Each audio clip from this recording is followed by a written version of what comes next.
మీకు fund of fund అంటే తెలుసా ఫ్రెండ్స్? ఫండ్ ఆఫ్ ఫండ్ అంటే మనం ఇన్వెస్ట్మెంట్ చేసిన అమౌంట్ అనేది వేరే వాళ్ళు లాంచ్ చేసిన మ్యూచువల్ ఫండ్లో వాళ్ళు ఇన్వెస్ట్మెంట్ చేస్తారు ఫ్రెండ్స్. ఇలా ఇన్వెస్ట్మెంట్ చేయడం వల్ల మనకు ఆ ఫండ్ అనేది active fund. Hi friends, welcome to అద్విలీకి finance knowledge channel. Thank you very much friends. నేను చేస్తున్న వీడియోస్కి మంచి రెస్పాన్స్ వస్తుంది.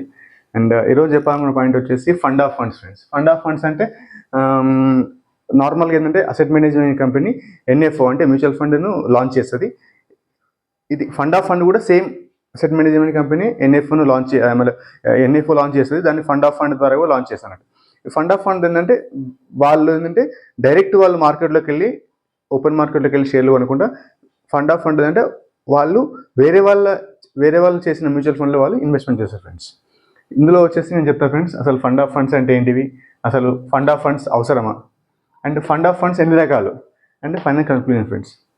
ఫస్ట్ ఏంటంటే చెప్తా ఫ్రెండ్స్, అసలు మ్యూచువల్ ఫండ్ ఒక న్యూ ఫండ్ ఆఫర్ అంటే ఒక కొత్త మ్యూచువల్ ఫండ్ ఎలా లాంచ్ చేస్తారు అంటే మనం అసెట్ మేనేజ్మెంట్ కంపెనీ అంటే మ్యూచువల్ ఫండ్ లాంచ్ చేసేది అసెట్ మేనేజ్మెంట్ కంపెనీ. అంటే అసెట్ మేనేజ్మెంట్ కంపెనీ అంటే బ్యాంకులు కానీ లేకుంటే ఎన్బిఎఫ్సిస్ కానీ, అండ్ ఈ రోజుల్లో చాలా వరకు అంటే బ్రోకరేజ్ సంస్థలు కూడా వాటికి లైసెన్స్ తీసుకొని వాళ్ళు మ్యూచువల్ ఫండ్ను లాంచ్ చేస్తున్నారు ఫ్రెండ్స్.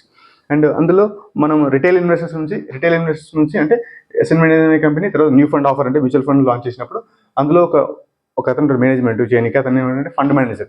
ఇతను ఏంటంటే రిటైల్ ఇన్వెస్టర్స్ నుంచి మనీ కలెక్ట్ చేసి అతను ఓపెన్ మార్కెట్లోకి వెళ్ళి షేర్లు కొంటారు ఫ్రెండ్స్. అంటే ఈ షేర్లు కొని ఆ షేర్లకు మనం ఆ షేర్ల వాల్యూను మొత్తం క్యాలిక్యులేట్ చేసి మనం పెట్టిన అమౌంట్కి ఈక్వలెంట్గా మనకు యూనిట్ ఇస్తారు. అంటే మనము ఇందులో మ్యూచువల్ ఫండ్లో అమౌంట్ మనం ఎస్ఐపి ద్వారా కానీ లంసమ్ ద్వారా కానీ ఇన్వెస్ట్మెంట్ చేస్తే మనకు రిటర్న్గా మనకు పెట్టిన అమౌంట్కి ఈక్వలెంట్గా మనకు యూనిట్స్ అనేది ఇస్తారు friends. And same asset management company అది కూడా న్యూ ఫండ్ ఆఫర్ లాంచ్ చేస్తుంది. కానీ అంటే ఇది ఫండ్ ఆఫ్ ఫండ్ అంటే ఇది వీళ్ళు వేరే వాళ్ళు పెట్టిన మ్యూచువల్ ఫండ్లో వాళ్ళు ఇన్వెస్ట్మెంట్ చేస్తారు. అంటే ఫండ్ మేనేజర్ వేరే వాళ్ళు లాంచ్ చేసిన మ్యూచువల్ ఫండ్లో వాళ్ళు ఇన్వెస్ట్మెంట్ చేసి మనం పెట్టిన అమౌంట్కి ఈక్వలెంట్గా మనకు యూనిట్స్ ఇస్తారు ఫ్రెండ్స్. అంటే వాళ్ళు మ్యూచువల్ ఫండ్ ఇన్వెస్ట్మెంట్ చేయొచ్చు, లేకుంటే ఈటీఎఫ్లో కూడా ఇన్వెస్ట్మెంట్ చేయొచ్చు, అంటే ఎక్స్చేంజ్ ట్రేడెడ్ ఫండ్స్లో కూడా ఇన్వెస్ట్మెంట్ చేయొచ్చు ఫ్రెండ్స్.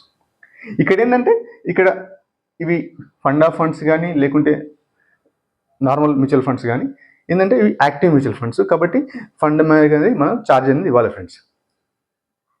ఇందులో ఏంటంటే ఎగ్జిట్ లోడ్ ఉంటుంది. అంటే ఒకవేళ మనం సెలెక్ట్ చేసుకున్న ఫండ్స్ కానీ యాక్టివ్ అయితే మాత్రం అందులో మనకు వితిన్ 1 yearలో ఎగ్జిట్ అవుతే మాత్రం మనం ఎగ్జిట్ అయినప్పుడు మనం వాళ్ళకు ఛార్జ్ అనేది ఇవ్వాలి ఫ్రెండ్స్. అంటే 1% లేకుంటే 0.5% అనేది డిపెండ్స్ అపాన్ ద కండిషన్స్. అప్పుడు 365 days కంటే ముందే ఎగ్జిట్ అయితే మాత్రం ఎగ్జిట్లోనే ఉంటుంది ఫ్రెండ్స్.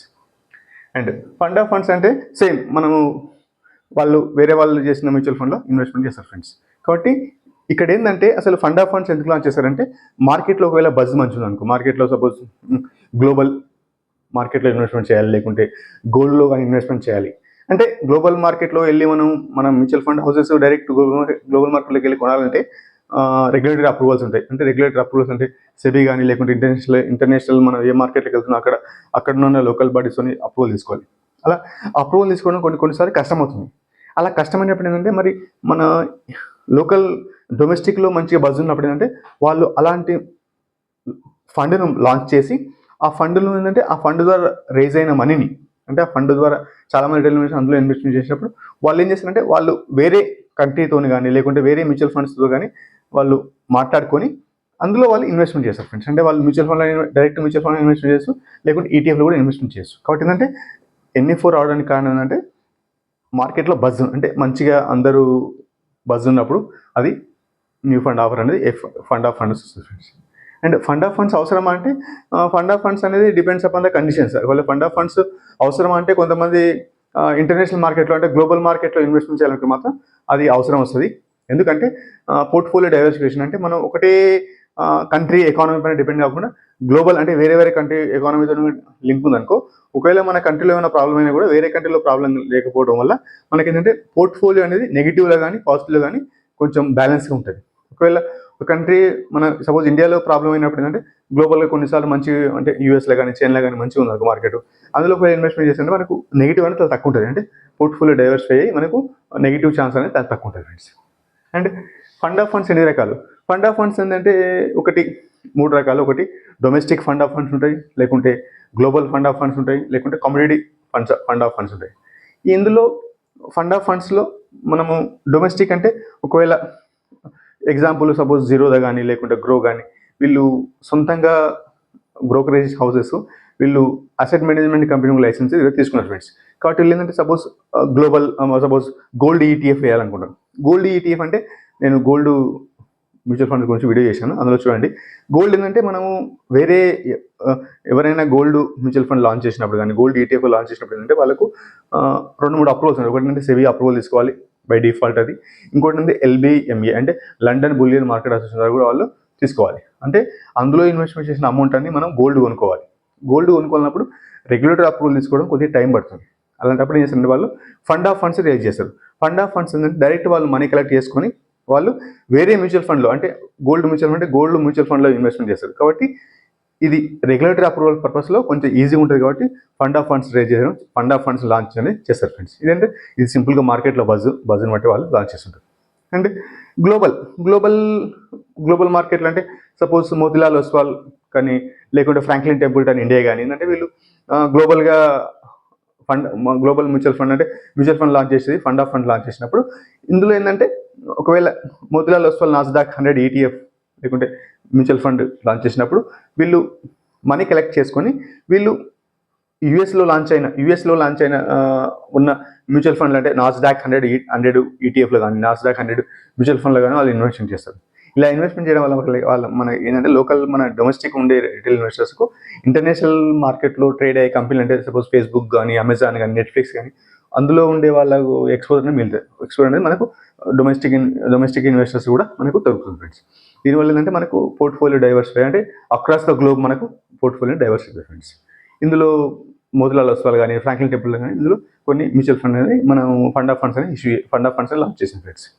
అండ్ కమోడిటీ అంటే మనము సిల్వర్ కానీ గోల్డ్ కానీ లేకుంటే కాపర్ కానీ వీళ్ళు ఏంటంటే సపోజ్ మార్కెట్లో మంచి బజ్ ఉంటే వాళ్ళు ఇప్పుడు రీసెంట్గా గోల్డ్ ప్రైస్ చాలా మంచిగా పెరిగింది. కాబట్టి ఏంటంటే వాళ్ళు జీరోదా కానీ లేకుంటే గ్రో కానీ వాళ్ళు గోల్డ్ ETF అంటే గోల్డ్ మ్యూచువల్ ఫండ్ ETF అనేది వాళ్ళు లాంచ్ చేశారు. దీనివల్ల ఏంటంటే మనకు వాళ్ళు మనీ కలెక్ట్ చేశారు అండ్ వాళ్ళు ఆల్రెడీ ఎగ్జిస్టింగ్ ఉన్న మ్యూచువల్ ఫండ్ అంటే గోల్డ్ మ్యూచువల్ ఫండ్లో కానీ లేకుంటే ఎగ్జిస్టింగ్ ఉన్న గోల్డ్ ETFలో కానీ వాళ్ళు డైరెక్ట్ ఇన్వెస్ట్మెంట్ అనేది చేస్తారు ఫ్రెండ్స్. ఇందులో ఏంటంటే మ్యూచువల్ ఫండ్ NFO అంటే new fund offer mutual fund కానీ new fund offer fund of fund కానీ ఇదేంటంటే కంప్లీట్గా మార్కెట్లో బజ్జు. ఏంటంటే ఒకవేళ మార్కెట్ నుంచి మంచి అమౌంట్ మంచిగా కలెక్ట్ చేస్తే మ్యూచువల్ ఫండ్ హౌసెస్కు లేకుంటే ఫండ్ మేనేజర్ అనేది ఫీజు అనేది మంచిగా ఉంటుంది. కాబట్టి 1% అనేది మనం థౌజండ్స్ ఆఫ్ క్రోర్స్ పైన 1% అనేది మనకు హండ్రెడ్స్ ఆఫ్ క్రోర్స్ అనేది మనకు వాళ్ళ ఫీజు అన్నట్టు. కాబట్టి రిటైల్ ఇన్వెస్టర్స్ గురించి మనం మార్కెట్లో మంచి బజ్ చూసి వాళ్ళు ఫండ్ ఆఫ్ ఫండ్ అనేది లాంచ్ చేస్తారు ఫ్రెండ్స్. కాబట్టి మనం ఫండ్ ఆఫ్ ఫండ్స్ లాంచ్ చేసినప్పుడు మనం కొంచెం జాగ్రత్తగా ఆలోచించి అసలు ఇది లాజికల్ కరెక్టా, మనం ఎందులో ఇన్వెస్ట్మెంట్ చేయాలి మంచిదా అని తెలుసుకొని కొద్దిగా ఇన్వెస్ట్మెంట్ చేస్తే మాత్రం మంచిది ఫ్రెండ్స్.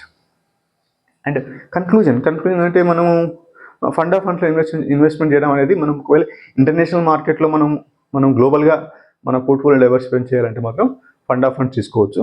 లేకుంటే మనకు అవసరం లేదు మనకు గ్లోబల్ మార్కెట్ నుంచి మనకు అవసరం లేదు అనుకుంటే మాత్రం మనము డొమెస్టిక్లో ఉన్న డైరెక్ట్ మ్యూచువల్ ఫండ్లో ఇన్వెస్ట్మెంట్ చేయడం కానీ లేకుంటే డైరెక్ట్ మనం అసెట్ మేనేజ్మెంట్ కంపెనీ లాంచ్ చేసిన ETFలో కానీ లేకుంటే అసెట్ మేనేజ్మెంట్ కంపెనీ ఇష్యూ చేసిన మ్యూచువల్ ఫండ్లో కానీ మనం డైరెక్ట్ ఇన్వెస్ట్మెంట్ చేస్తే మనకు లాంగ్ రన్లో మనకు మంచిగా వెల్త్ అనేది క్రియేట్ అవుతుంది, మంచి రిటర్న్ అనేది జనరేట్ చేసుకోవచ్చు ఫ్రెండ్స్.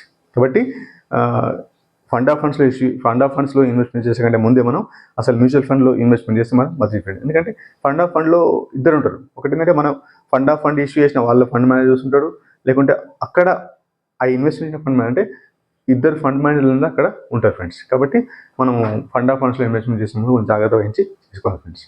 అండ్ ఇంతవరకు మీరు వీడియో చూసినట్టయితే లైక్ చేయండి ఫ్రెండ్స్. ఇలాంటి వీడియోస్ నేను ఎవ్రీ వీక్ ఒక వీడియో రిలీజ్ చేస్తుంటాను.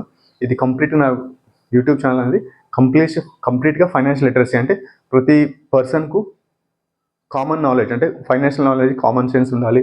కామన్ సెన్స్ ద్వారా మనకి ఏంటంటే ఫైనాన్షియల్ మనం ఈజీగా మనం వేరే వాళ్ళు ఏమైనా ట్రాప్లో పడకుండా ఉండడానికి నేను ఒక అవేర్నెస్ ఫ్రెండ్స్. కాబట్టి ఇంతవరకు చూసినట్టు లైక్ చేయండి అండ్ వీడియో నచ్చితే మాత్రం మీ ఫ్రెండ్స్కి షేర్ చేయండి. అండ్ ఇంకా చాలా మంచి విషయం మాత్రం మీరు సబ్స్క్రైబ్ చేసుకోండి. కాబట్టి ఎవ్రీ వీక్ నేను వీడియో చేశాను friends. Thank you very much friends.